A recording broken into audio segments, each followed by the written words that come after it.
Dewi, setiap anak berhak untuk mendapatkan pendidikan yang baik. Demikian juga halnya dengan anak-anak penyandang disabilitas. Susrusa Deaf School salah satu sekolah di Denpasar yang khususnya menerima siswa berkebutuhan khusus, khususnya tunarungu.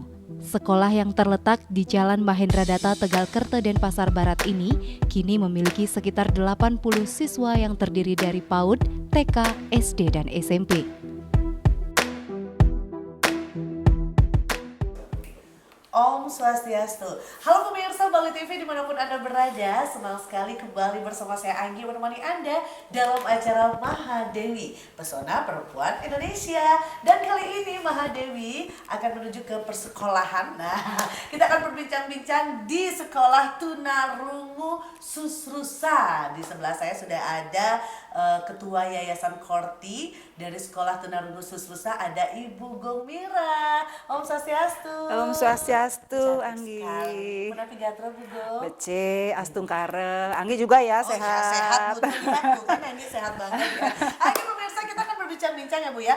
Dari namanya itu susah banget ya. Sekolah Khusus Tunarungu Susrusa gitu ya. Cikal bakal sekolah ini kenapa bisa namanya Susrusa Bu? Nggih, Susrusa itu asal kata dari bahasa Sanskerta yang artinya belajar mendengar. Oke. Karena sekolah ini adalah khusus untuk anak tuli, makanya Sekolah Tunarungu Susrusa. Iya. Begitu. Wow, dari namanya kan Sekolah Tunarungu ya Bu ya. Nggih. Khususnya itu anak yang tuli. Tuli ya. Nah, gimana sih Bu dari awal ceritanya itu kok bisa berdirinya sekolah tunarungu ini gimana gitu loh Bu? Karena kan orang banyak sekali yang ya jarang ada yang peduli ya dengan sekolah-sekolah seperti ini gimana?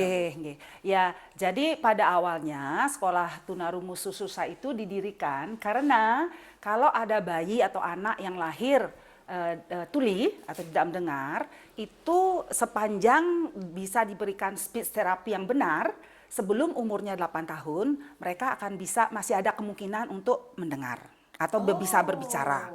Iya, jadi harus dengan proper speech therapy. Jadi begitu. Sebelum umur 8 tahun. Sebelum 8 tahun. Oh iya. Berarti itu benar-benar sudah ada khususnya ya. Tapi kenapa Ibu keinginannya untuk berkecimpung di sini kenapa Bu? Nah, alasannya dulu kita tanya ya. Kenapa menjadi ketua Yayasan Korti dari Sekolah Khusus Tunarungu Susrusa ini? Ya, banyak sekali pertanyaan seperti itu sih. Apa Bu Gong ini punya keluarga yang tuli? Iya, ataukah mungkin biasanya kan orang seperti itu ada ya Bu ya. Oh, keluarga saya seperti ini, saya pengen deh membuat menjadi ketua yayasan dari Susrusa ini. Nah, kalau Ibu sendiri gimana? Ada dari keluarga atau memang tidak ada? Tidak ada. Oh, semua fine-fine aja? Ya, tapi semua. Kenapa?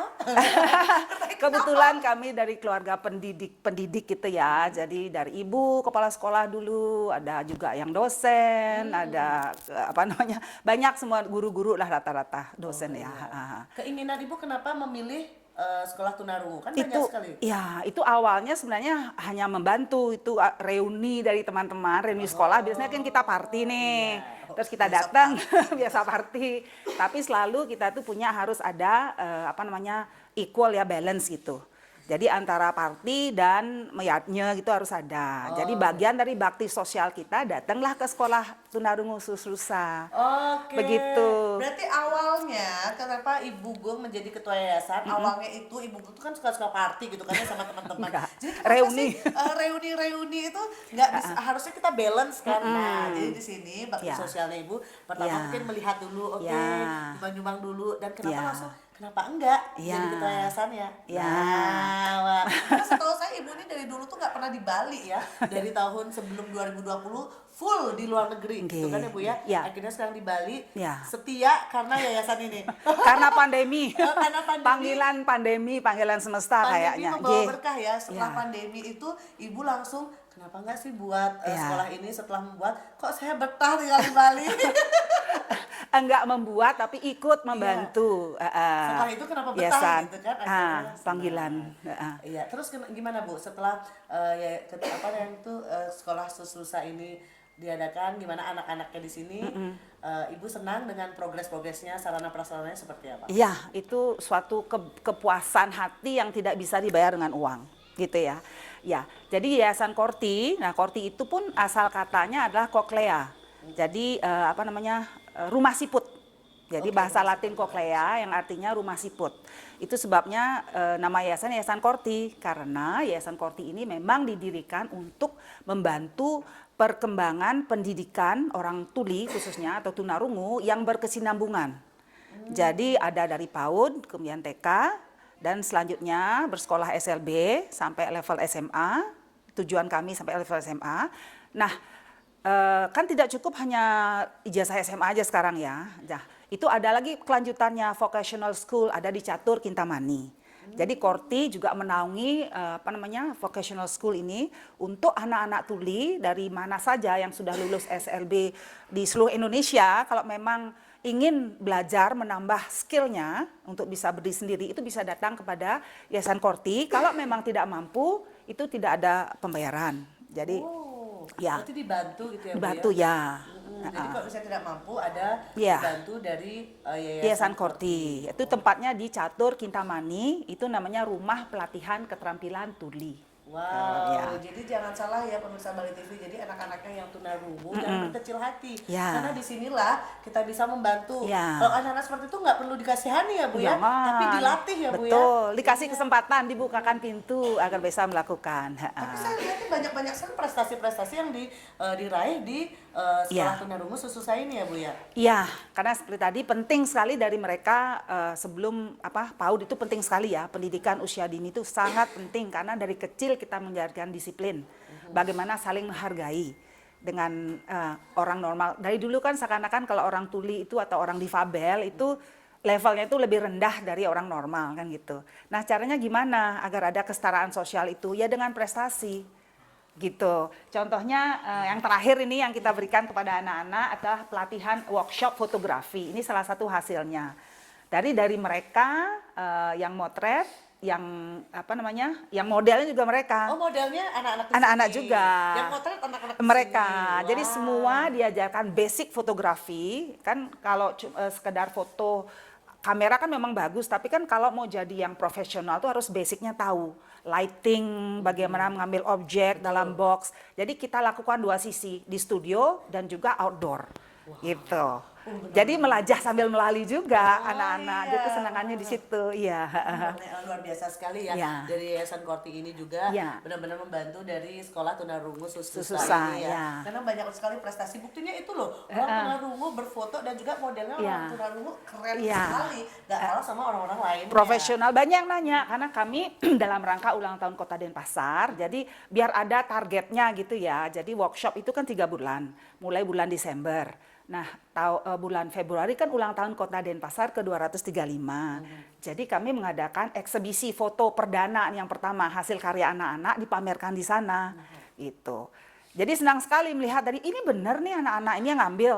Nah, kita bikinkan trailernya juga bahwa dari all the process itu dari mereka belajar, kemudian mereka ke lapangan, mereka ambil foto dan hasilnya bisa dilihat. Nah, dari kami pun ingin melihat progresnya kan, awalnya dan juga melihat anak-anak minatnya apakah betul-betul minat gitu atau awalnya kan bisa aja yang baru ikut-ikut gitu, kayaknya cool nih fotografi keren mbak gini. Nah nanti kita setelah 3 bulan setelah ini perdana kita evaluasi lagi, mungkin ada anak lain lagi yang juga berminat setelah melihat wow nanti poinnya adalah skill kedepannya itu, karena kayak naik sepeda kan kalau punya skillnya udah bisa motret. Kapan aja bisa dipakai. Iya. Ya, jadi long life experience yang mereka dapat, skill gitu. Kesetaraan yang luar biasa Ya. ya. Semoga berhasil. Nah, setara apalagi mulia Ya. sekali ya Bu ini ya. Jadi kesetaraannya itu dari kita yang mungkin sama dengan orang yang bisa mendengar, yang bisa biasa dengan gimana prestasi dari anak-anak yang benar-benar wah kita aja Ya. nggak bisa seperti itu, Ya. sedangkan dia bisa. Ya. Gitu. Jadi jangan berkecil hati ya para orang tua mungkin yang mempunyai anak tunarungu, jangan berkecil hati. tuntun dia memang bisa menjadi yang terbaik, Iya. buktinya bisa melebihi kita semua Iya. loh. Itu dengan contoh Iya. tentunya itu baru sedikit ya Bu ya. Iya, Tapi dengan seperti ini Bu, kegiatannya sama nggak sih Bu dengan sekolah umum? Menurut Ibu Sama, kalau untuk sama. pendidikan kita ikut kurikulum merdeka. Oh. Sesuai dengan apa yang pemerintah punya atau dinas pendidikan, arahannya pasti kita ikuti. Ya, karena memang itu. Berarti sama semua ya. Iya. Wah, nanti kita akan korek-korek lagi Iya. ya soal Bubung ya, dan mungkin nanti kita undang juga bersama kepala sekolahnya seperti apa sih prestasi-prestasi lainnya Iya. yang benar-benar dari sekolah tunarungu Sususa ini. Nah, jangan Iya. kemana-mana pemirsa Bali TV, tetap di Mahadewi.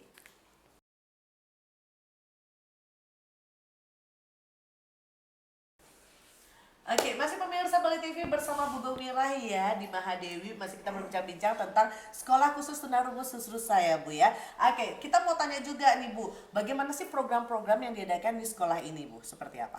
Ya, kalau program sekolah tunarungu Sususa sendiri kan mengikuti pembelajaran apa istilahnya kurikulum merdeka sesuai dengan dinas pendidikan atau pemerintah.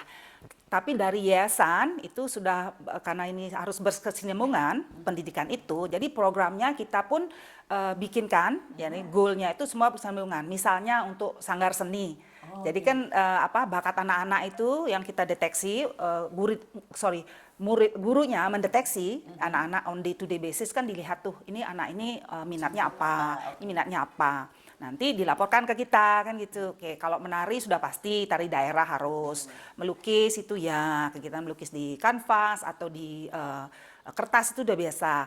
Kemudian kita lihat juga ada di batu. Nah, di batu itu juga kita adakan Menulis di batu. melukis di batu. Iya. Waduh, susah ya kayaknya. Iya, karena seperti ada program kita punya kita ikuti what's the in thing gitu, apa yang sedang populer itu. Misalnya kemarin ada football itu World Cup ya. Nah anak-anak ini kan juga suka main bola. Iya, Nah kebetulan itu ada anak ini yang seorang kiper dari sekolah lain, umur 10 tahun, dia itu sebagai penjaga. Terus dia itu punya visi bahwa saya ingin global warming ini dikurangi dengan menanam banyak pohon, makin banyak pohon yang ditanam. Dia juga terinspirasi dari 3 bulan lalu Jembrane kan yang banyak pemotongan pohon terus jadi banjir. Dia bilang gitu, saya tantang nih anak-anak, siapa yang, karena dia kiper kan Gus, siapa yang bisa membobol gawang saya, gitu, saya tanamin 1 pohon. Oh, berarti Kata anak-anak gitu. di sini kalau misalnya dia nendang bola kelewat Masuk, dikasih pohon. dia gitu. Ya sudah bisa membobol dia. Ya sudah anak-anak kami kan banyak nih yang tendangan penalti sampai kita dapat reward 100 pohon. Itu Wow. sudah tidak ditanam semua di depan. 100 pohon itu Ya. anak-anak yang ngegolin gitu ya. Iya, ada 100 pohon. Jadi programnya football tree. Football tree, Ya, yes. jadi suasana bola kan di euforia tuh ini Piala Dunia. Jadi masuk juga dengan program anak-anak mencintai lingkungan dan menanam pohon. Jadi anak-anak yang mendapatkan pohon itu dia bertanggung jawab dengan pohonnya Oh ya, setiap hari. iya, kita kasih nama tuh tiap pohon. Jadi dia harus bertanggung jawab dari kan nggak boleh nanam doang, harus dirawat dong, apapun itu. Jadi termasuk menyiramnya, memperhatikan progresnya, tumbuhnya seberapa. Nah itu guru-gurunya punya tugas untuk memonitor juga anak-anak itu. Jadi membangkitkan rasa tanggung jawab. Iya, Nggak iya. bisa cuma bikin aja, misalkan, tapi harus semuanya itu berkesinambungan, berkelanjutan Caranya gitu kita ya. untuk merawat, Iya. bagaimana prosesnya dia seperti Betul, apa. Wow. iya, Jadi iya. biar ditanamkan habitnya biar bagus gitu Iya, ya. jadi itu program-programnya yang mendidik ya gitu ya. Dari kecil makanya penting banget tahu kan disiplin, bagaimana membuang sampah. Kemudian kita ada kantin kejujuran juga. Oh, kantin kejujuran. Oh, ya. Jadi mulai Saya takut diajarkan. ternyata. Jadi diajarkan anak-anak tunarungu itu kan emang agak telat tahu nilai uang. Jadi diajarkan kan gitu, ini nilainya berapa, dia nungguin situ. Hasilnya pun kita kan ada urban farming nih waktu ketahanan pangan Kota Denpasar, salah satu programnya awal pandemi. Kita masih ada tanah kosong di belakang ditanemin. Jadi dengan semua itu tomat, pare, jagung awalnya. Hasil dari yang anak-anak tanam, mereka juga yang belajar masak dengan itu, belajar goreng ininya, jadi langsung dari kebun ke mereka. Oke, jadi yang baru tahu ya, ini kebunnya kamu, Ya. hasilnya kamu langsung masak gitu. ya. Kalau di kantin kejujuran, ini nilainya berapa, dia bayar harus gini gitu Betul. ya. Tapi selama kantin kejujuran itu pembayarannya benar Bu? itu gurunya nanti, tolong tanya ibu kepala sekolah nanti ya. Kalau kita kantin kejujuran kan harusnya 100.000, kita ambil banyak. kami kan memberikan ini plannya, bagaimana programnya. Nah, day to day basis pasti ada gurunya yang sangat berdedikasi ya untuk Iya, memonitor itu anak-anak. sangat susah sekali ya, Bu. Ya. Nggak segampang yang kita Ya, kira ya. ya. guru-gurunya. Dan kebetulan ada sungai juga di depan dekat sekolah. Jadi kita ajarkan anak-anak bikin ekoenzim juga. Itu kan bagian dari ramah lingkungan ya. Environment friendly, mereka bikin ekoenzim ya organik. Itu tanaman disiram juga dengan ekoenzim. Juga untuk membersihkan sungainya. Penuangan ekoenzim itu rutin kita lakukan. Waduh, Ya. luar biasa sekali. Terima kasih. Itu bukunya menjadi yayasan luar biasa sekali. Banyak sih Programnya. program-program yang benar-benar Anggi aja sampai wow, nggak kepikiran loh. Iya. Yang apalagi melukis di batu itu. Iya. Hah, itu kan memang jarang ada dan baru akan tren menurut Iya, Anggi ya. Karena iya. di luar negeri sudah ada yang Iya. seperti itu. Ya, Gitu. jadi itu tadi bagian dari, kan tanaman itu harus tahu dong ini siapa anak si A, si B, si C yang punya tanaman. Dulu waktu masuk kecil kan masih kasih itu apa yang dilaminating itu iya. dipasang namanya. Tapi kan karena wear and tear ya, hujan angin hilang dong Hilang, namanya. Nah, kita cari solusinya. Jadi di batu, jadi mereka melukis atau gambarin namanya di batu, kan itu betul-betul ramah Iya, lingkungan paham juga, dan ya. nggak bakal hilang-hilang tuh. Betul. Jadi lukis aja namanya. Kalau anaknya namanya Anggi, ya ini pohonnya Anggi. Iya, Gitu. lukis di batu biar tidak Iya. hilang agar tetap selalu ada. Iya. Betul. Orang tua asuhnya. Tapi sebelum itu mau program-program itu yang sangat luar biasa sekali. Biayanya nggak kecil loh. Pastinya biaya sangat besar. Apalagi ada di studio foto. Iya. Belum lagi yang lain untuk melukis batu. Nah seperti apa itu Betul. cara pembiayaannya Bu? Iya betul. Jadi untuk anak-anak ini, kalau untuk yang di sekolah itu kita punya juga program orang tua asuh. Jadi ada misalnya personal atau komunitas atau yayasan lain gitu yang melihat potensi dari anak-anak itu, dan kita akan bilang dong memang biaya memang tinggi gitu, memang itu ini yayasan, tapi kan apapun itu kita nggak bisa sendiri, harus berkolaborasi, subsidi silang. Jadi mereka bisa, kita ada datanya semua, anak mana yang potensinya kemana, dan juga keadaan finansial keluarganya bagaimana, itu bisa kalau memang berminat masuk ke program orang tua asuh itu. Jadi data anak jelas, jadi misalnya Anggi nih ingin, oh ini bagus sekali programnya, saya juga ingin ikut mensupport, caranya gimana? Ya ini program-programnya bisa langsung mensupport anak itu sendiri, jadi sebagai orang tua asuh si A atau si B. Yang memang dalam keadaan tidak secara finansial kurang mampu gitu. Gitu. Berarti memang kita nanti akan tahu langsung ya. Jadi Ya. ini bersosial secara langsung. Nggih, Gitu kan. nggih, Oh ya. ini adalah anak asuhmu Ya. itu bisa diinfo buat. Iya, Wah, semuanya belajar dari transparan, kita ya. ini ya. Transparansi, Wah, nggih, ya. luar biasa sekali. Wah Ya. senang loh Bu. Luar biasa loh, senang banget dengarnya ya. Pokoknya harus Ibu selalu memberikan hal-hal yang Ya. positif buat kita semua Ya, ya. ya. Iya pemirsa Meli TV, nanti kita juga berbincang-bincang ya bersama Kepala Sekolah dari Sekolah Tunarungu Suslusa. Seperti apa keseruan kita, jangan kemana-mana, tetap di Mahadewi. Ya pemirsa Meli TV, sekarang kita berbincang-bincang ya. Tadi sudah berbincang-bincang bersama Ketua Yayasan Korti dari Sekolah Tunarungu Suslusa. Sekarang kita berbincang-bincang bersama Kepala Sekolahnya, Bu Rake. Halo. Lembut sekali Bu Rake. Swastiastu Bu Rake. Swastiastu. Bu Napijatra. Becik, Becik. Ya, Kepala Sekolah Tunarungu Suslusa. Nah, jadi tadi yayasannya banyak sekali program-programnya ya Bu ya, sudah kita berbincang-bincang. Kalau dari sekolahnya sendiri, Ibu jadi kepala sekolah kan nggak gampang juga ya ngurus anak-anak yang sekian banyaknya.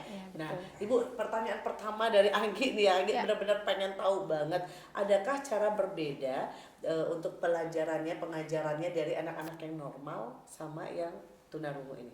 Ya, betul. Pasti berbeda kan Pasti. dari sekolahnya pun sekolah khusus untuk anak-anak disabilitas tunarungu. Jadi pengajarannya pun pasti berbeda. Jadi kita melakukan metode pembelajaran memanfaatkan semua komunikasi yang ada. Jadi entah itu bahasa isyarat, entah itu secara verbal, itu semua kita lakukan untuk menyampaikan materi biar anak menjadi paham. Jadi materi yang disiapkan guru, materi yang kita sampaikan ke anak itu sampai. Oh iya, ya. Berarti Ya. memang ada khususnya programnya itu ya Bu ya.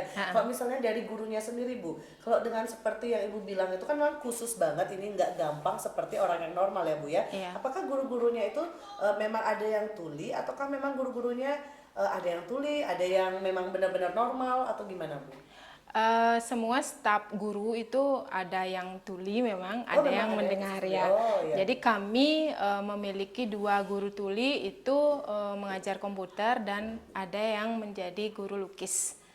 Jadi membantu istilahnya. Jadi guru lukis, terus guru-guru dengar juga dengan basic yang dari SPD normal, tetapi memiliki hati nurani, itu yang penting. Ya, karena gampang ya Bu ya. Betul, betul. Itu kita menjadi guru di sebuah sekolah yang menangani anak-anak disabilitas tunarungu itu harus memiliki kesabaran. Jadi melayani pendidikan dari hati. Kita tidak bisa teriak-teriak jika anak-anak itu kenapa, kan kita tidak bisa. Ya, jadi kalau lagi ribut kita, wah, kan nggak bisa juga. Betul, Ya, jadi ya. harus satu, mempunyai komitmen dari hati, sudah ayo kita mengajar di sekolah anak yang berkebutuhan khusus, itu beda kesabarannya. Benar-benar sangat benar-benar memang harus yang sabar gitu ya Bu ya. Betul, betul. Untuk cara mengajarnya Bu di dalam kelas itu seperti apa Bu? Benar-benar gimana sih Bu? Saya pengen tahu sih pengajaran di kelas untuk tunarungu gitu dari guru-gurunya sendiri seperti apa? Mengenai pembelajaran itu sama seperti anak normal pada umumnya, maksudnya anak di sekolah-sekolah lain. Cuman kan kita mempunyai grade. Jadi misalnya kita pakai kurikulum merdeka, jadi itu ada standarnya untuk anak-anak itu lebih berkreativitas di kelas dan artikulasi. Kita menumbuhkan, mengajarkan itu anak-anak untuk berkomunikasi, bersuara. Jadi artikulasi yang kita kembangkan. Berarti artikulasi. Iya, itu basicnya. Tapi kegiatannya persis sama, maksudnya ada samanya gitu. Tapi dengan grade mungkin lebih sedikit turun daripada anak-anak normal lainnya. Tetapi dengan kurikulum yang sama, kurikulum merdeka, mengarah ke profil pelajar Pancasila itu berkegiatan. Jadi banyak kreativitas yang ditampilkan di sana. Oh ya, kalau menurut Ibu sendiri sebagai kepala sekolah ya Bu ya, apa kelebihan dari anak-anak tunarungu menurut Ibu? Apa kelebihannya dia? Dia kan memang dia kekurangannya itu adalah tunarungu ya Bu ya, nggak bisa mendengar. Tapi menurut Ibu dari insting kepala sekolah, dari hati gitu kan yang biasa selalu melihat anak-anak ini, kelebihannya apa sih Bu? Anak-anak tunarungu itu talented dia, artinya Maksudnya banyak punya talenta gitu ya? Iya, tergantung kita sekarang mengembangkan ke arah mana, mendidiknya bagaimana gitu. Dia sama mempunyai hobi, mempunyai kebiasaan, mempunyai rutinitas, tergantung kita sekarang mendidik, mengarahkan ke mana. Seperti apa cara Ibu tahu bahwa dia itu dominan ke hobi yang gimana itu seperti apa Bu? Cara untuk ternyata dia hobinya seperti ini, anak ini ternyata dia memang punya hobi yang fotografer, ini menari. Gimana cara Ibu mengetahui? Dari guru-guru itu cara mengetahui hobinya seperti apa itu seperti gimana Bu? Oke. Setiap kita mempunyai pengembangan pendidikan atau pengembangan diri yang baru, itu kita selalu melakukan asesmen ke anak itu. Jadi ada trialnya dulu, tertarik nggak kita pasang ini, nanti dia suka atau memilihnya yang mana gitu. Jadi berdasarkan kesukaan anak. Kemauannya dia. Iya, gitu ya, kemauannya. Jadi ada nih anak yang aku mau pantomim, aku tidak mau menari gitu. Ada. Mereka sudah bisa mengungkapkan dengan banyaknya contoh yang kita kasih gitu. Oh iya, jadi kayak benar-benar oke, kita kasih materi dulu nih semua. Yang mana kamu suka, yang mungkin nominalnya aku pantomin dulu, ternyata dia suka menari. Oh enggak, jadi dia menari gitu lebih cenderung gitu ya. Dia langsung mengungkapkan sama guru-gurunya. Betul. Nah, berarti Ibu jadi kepala sekolah dan guru-guru mensupport sekali ya iya, anak-anak seperti itu. setiap kegiatan, setiap program disupport, apalagi ada yayasan yang memang betul-betul ini Mensupport sekali kita ya, semua. betul Jadi, ya. ayo nggak apa-apa tunjukkan Iya, gitu ya. iya betul. Wow. Jadi pengajaran Ibu juga susah nggak sih Bu? Kadang kan pasti banyak sekali orang tua mengeluh ya Bu ya. Kadang orang tua pasti ada beberapa yang malu kadang ya, insecure dengan anaknya seperti itu. Gimana sih Ibu memberikan informasi kepada orang tuanya bahwa Bu, anakmu ini walaupun seperti ini tuh luar biasa loh gitu. Cara Ibu menginformasikan kepada orang tua agar semangat dia dengan anaknya gimana Bu? Iya. Kembali lagi kadang banyak orang tua yang tidak mengakui, maksudnya betul. tidak mengakui dengan hasil asesmen kita yang kita lakukan di sekolah. Jadi banyak masih orang tua yang kalau anak saya di rumah bisa, kalau anak buktinya kalau di sekolah belum. Jadi kan belum bisa. Jadi cara mengedukasi itu sama. Jadi kita adakan rapat setiap semester. Jadi kita di sana setiap wali kelas itu berhak untuk menyampaikan progres perkembangan anaknya di sana. Jadi di situ juga kita harus menekankan bahwa setiap orang tua harus menyadari. Jadi menyadari perkembangan anaknya. Jadi harus sama-sama kita di sekolah ya belajar, di rumah juga harus diteruskan. Makanya di sekolah kita punya program itu belajar bahasa isyarat bersama.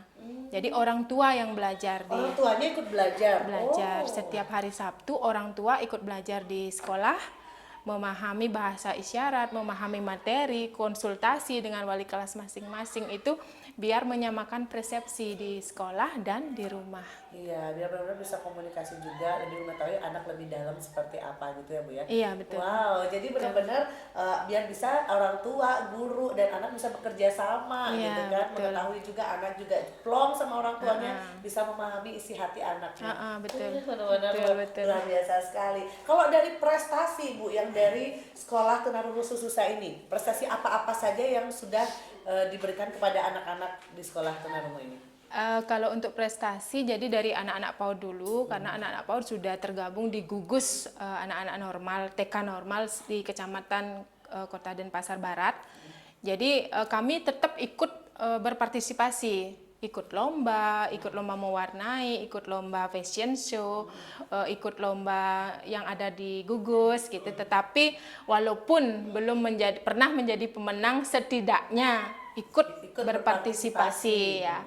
Dan terakhir karena ada kegiatan porseni, kami juga dapat tapi juara harapan peserta favorit jadi senam profil Pancasila gitu ya. Ada prestasi beberapa, ada pialanya di situ juga. Wow, Ya. benar-benar ya. Di sini juga ada foto ya pemirsa Bali TV ya. Foto-foto ini yang mengambil gurunya atau anak-anaknya? Oh, ini diambil anak-anak, yang jadi model juga anak-anak.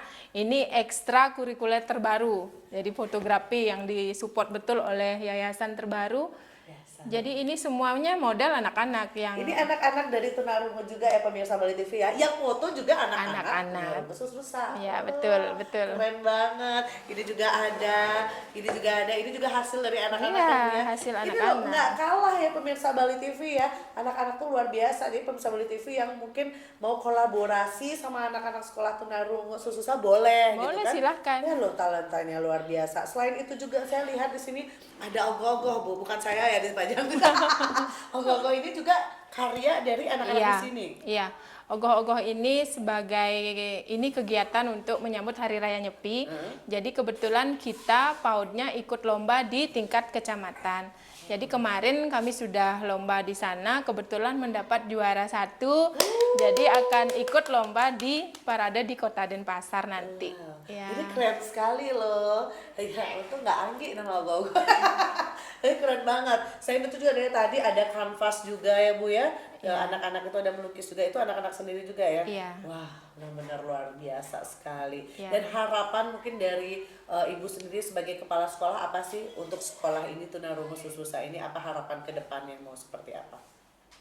Harapannya semoga apa yang kami programkan, apa yang kami canangkan itu dilancarkan ya. Semua anak-anak mempunyai kualitas sesuai dengan visi misi kita, berkarakter, memiliki budi pekerti yang baik, attitude yang baik, dan nanti menjadi insan anak-anak yang mandiri.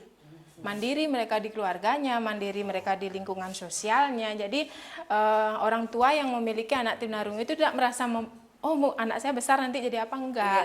Iya, Jadi takut gitu ya. jadi diberikan pendidikan, dibuat keterampilan, diberikan pelatihan menjadi murid yang mandiri, insan yang mandiri. Luar biasa ya, jadi guru-guru itu bekerja sama dengan orang tua, berusaha untuk mendidik anaknya, mendidik orang tuanya juga agar tetap pede punya anak seperti itu gitu kan ya. Dan nanti juga kalau misalnya udah sukses, yang bahagia siapa? Guru-gurunya bahagia, yayasannya bahagia juga melihat anak-anak didiknya itu benar-benar sukses gitu ya. Orang tua pun merasa, wow, mereka benar-benar luar biasa. Luar biasa sekali. Nanti kita akan berbincang-bincang kembali pemirsa Bali TV, jangan kemana-mana, tetap di Mahadewi.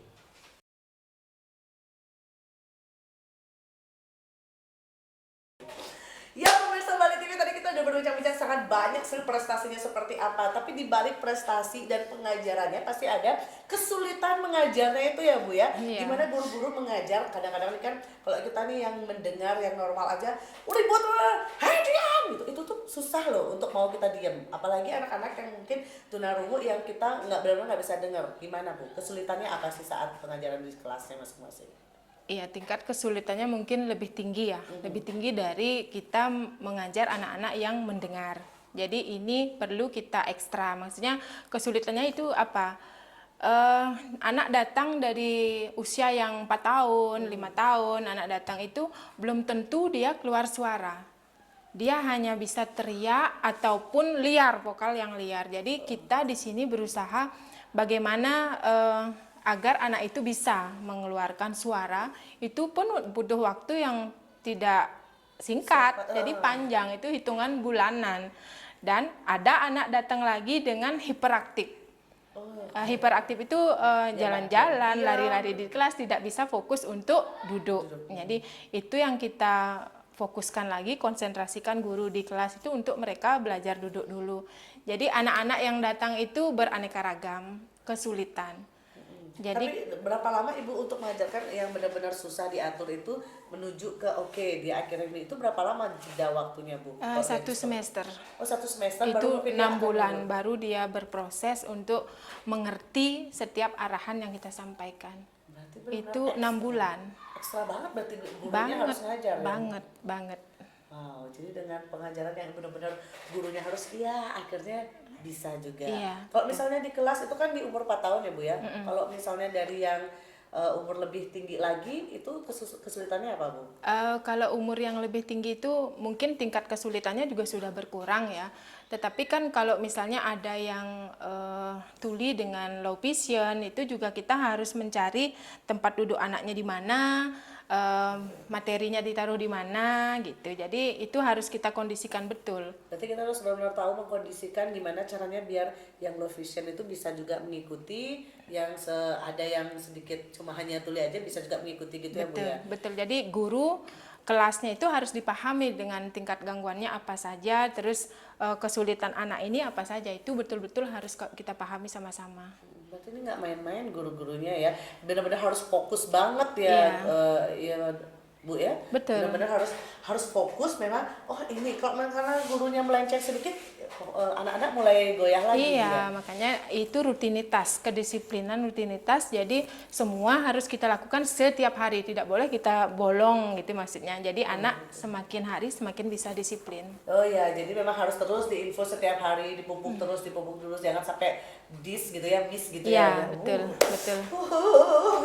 Luar biasa guru-guru di sini ya. Jadi Anggi bisa ngasih tepuk tangan dan benar-benar ucapan terima kasih banyak kepada ketua yayasan, kepala sekolah, guru-gurunya yang benar-benar menjadikan sekolah ini ingin yang menjadi terbaik sekolah tunarungu sesusah ini ya. Karena tidak gampang pemirsa Bali TV ya, sekali lagi tidak gampang, dan sebagai orang tua juga kadang kan membuat down mental anak ya, yang tidak mau mengakui ini anak saya kekurangannya seperti ini. Nah dengan disinilah guru-guru memberikan informasi buat orang tua harus semangat Bu. Jadi orang tua lebih bisa bekerja sama lagi dengan guru-gurunya dan yayasan di sini. Betul. Wow, sukses selalu buat sekolah ini Bu. Terima kasih. Ibu harus tidak pantang menyerah, harus selalu berjuang bersama yayasan juga, dan guru-gurunya juga thank you buat yang udah mengajar dengan secara hati gitu ya, hati yang tulus ya Bu ya. Siap. Wah luar biasa sekali. Dan terakhir Bu, kasih tahu pemirsa Bali TV ya, untuk memperkuat mungkin di belakang sana, mungkin di luar sana juga yang lagi nonton,